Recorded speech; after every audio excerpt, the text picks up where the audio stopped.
నాకెందుకు నీ మీద కోపం? ఒకళ్ళ మీద కోపం ఉంచుకోవడం అంటే కాలుతున్న నిప్పును పట్టుకుని వాళ్ళ మీద విసిరే అవకాశం కోసం ఎదురు చూడటం లాంటిది. ఎంత త్వరగా వదిలేస్తే అంత మంచిది. లేదంటే పట్టుకున్నంతసేపు మనం కూడా కాలుతూనే ఉంటాం. ఏమన్నా సమస్యొస్తే మాట్లాడుకుంటే పరిష్కారం అవుతుంది. ఎవరి వల్ల సమస్యొస్తే వాళ్లతో చెప్పకుండా మనం ఎవరెవరికో వెళ్లి చెప్పుకుంటాం.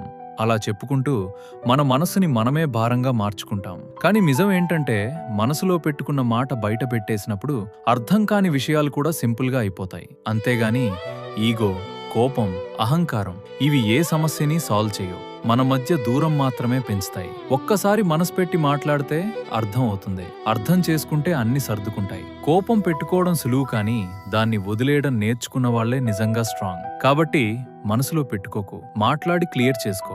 ఎందుకంటే మన వాళ్ళు మనకంటే ముఖ్యమైన వాళ్లే. చివరగా ఒక మాట, కోపం కంటే ప్రేమ పెద్దది, దూరం కంటే బంధం విలువైనది.